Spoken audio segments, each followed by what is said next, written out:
Mark from Overlook Valley Homestead. Today I'm going to show you how to fire the wood heater up for the first time. This is our outside wood boiling heater, and I have burned it this year, honestly, but it's not burning right now. We cut it off because we had some warm days, but we're expecting some really cold weather to come in. Starting tonight, going to be down in the 20s. So next week or so, we're going to be needing this heater quite a bit. So I'm going to show you the process that I go through to get ready to fire it up and have it ready to do its job and keep our house warm. So let's just get started.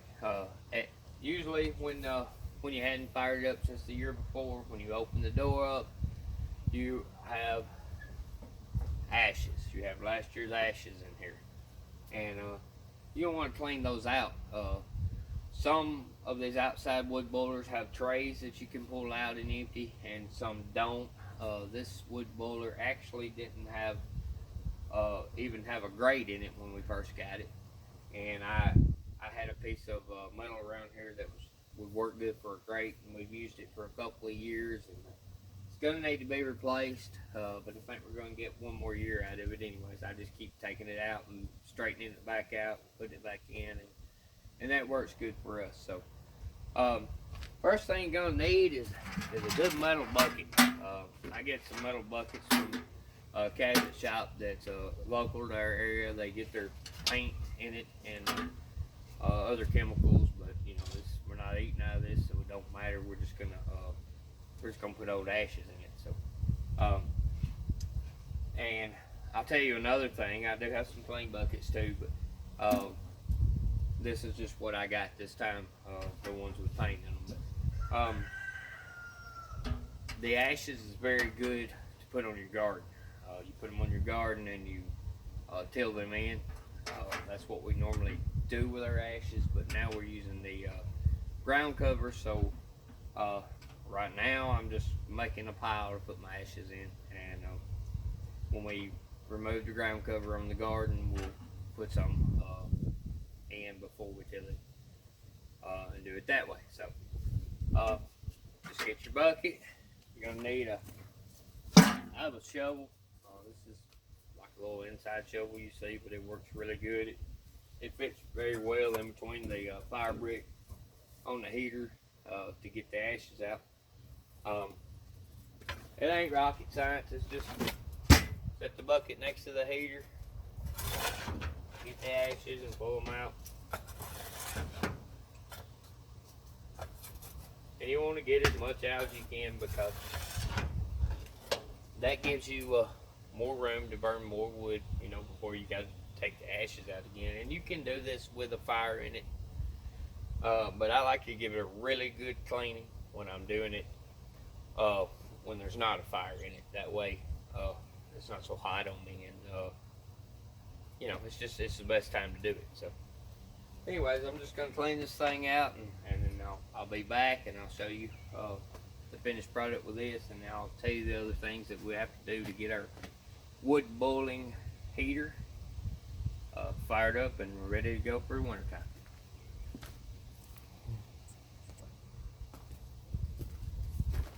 Okay, I've got the majority of the ashes out. I was just going to show you that is one full bucket of ashes and almost half of another bucket. So that's normally what I get out when I clean it out, and I do it well, depending on how cold it is.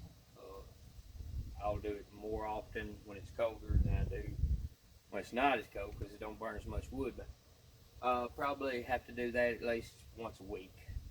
Not a big deal. Just take the ashes out and get rid of them. And I use the metal buckets because if I do this when the fire is burning and the coals are hot, I don't want to put them in a plastic bucket because it could melt, because there's hot coals in there, and you know, that wouldn't be good.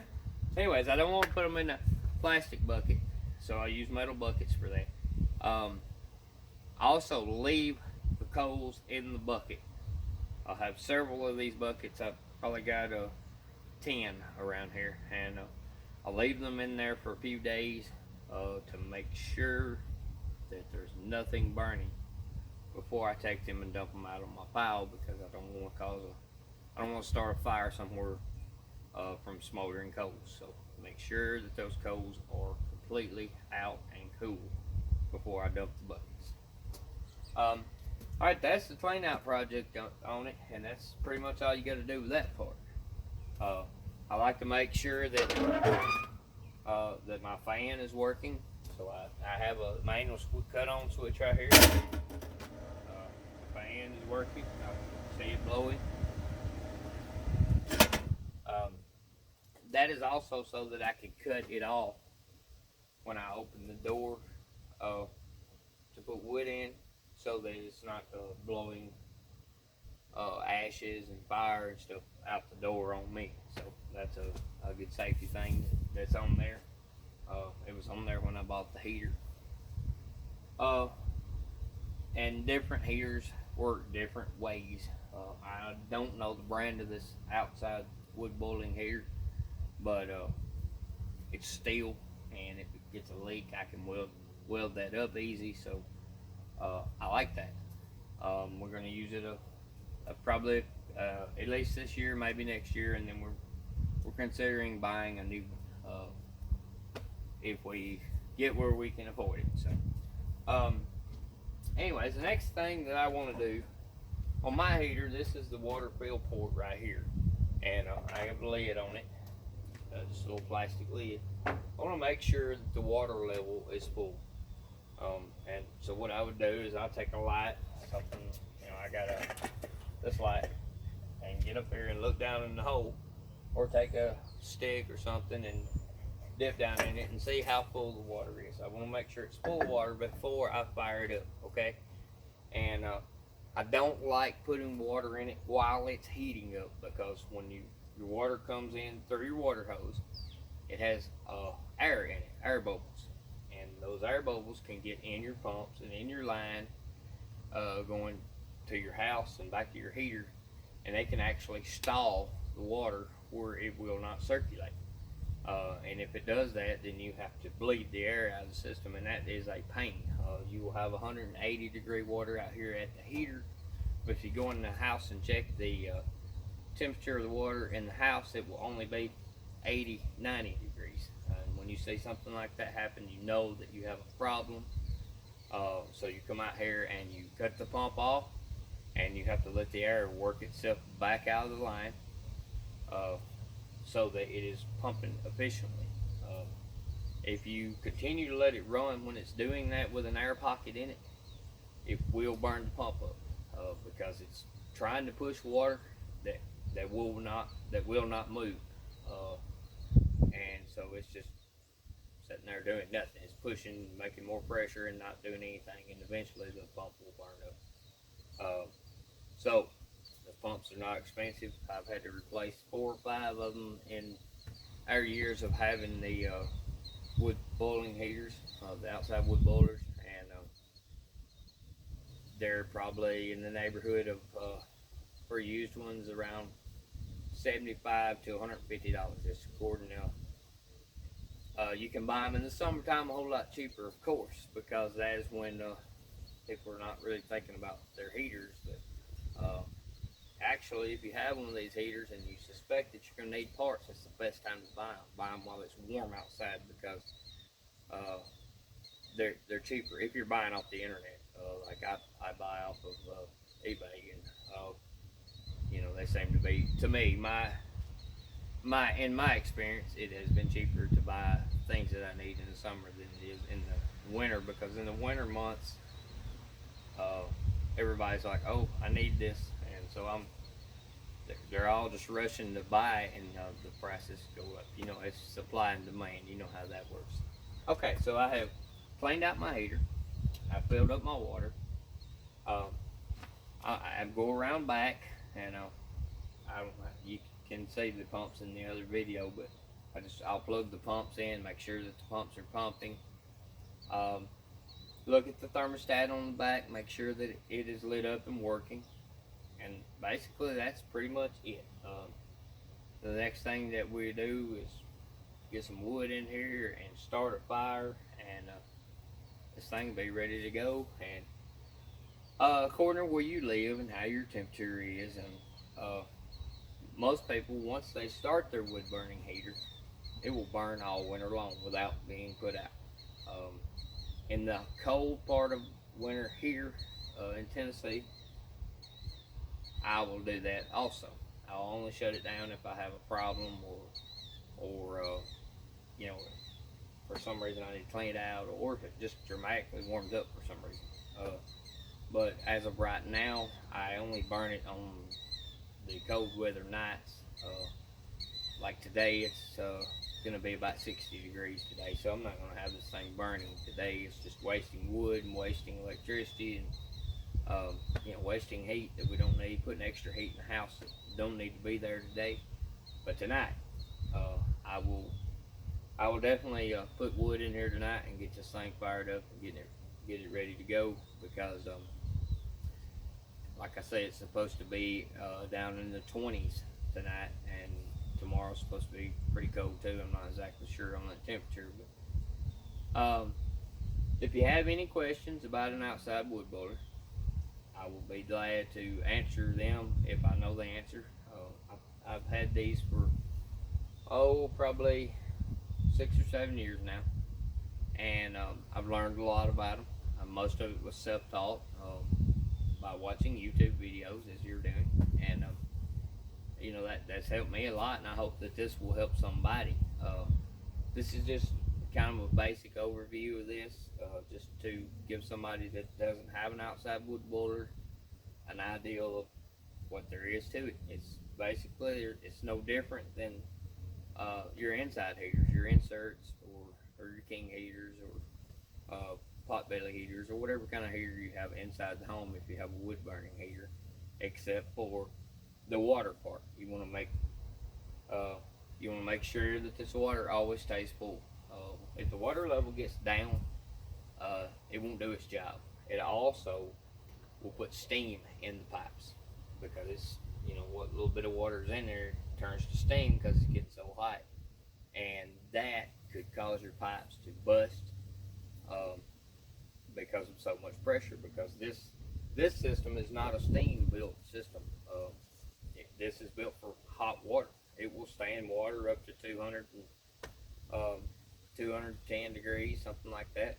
You don't want to get it boiling either, because that's introducing air and steam back into the water and carrying it through your lines. So you want to keep it below a boiling point is 212. So at whatever you got to do, you got to keep it down below 212.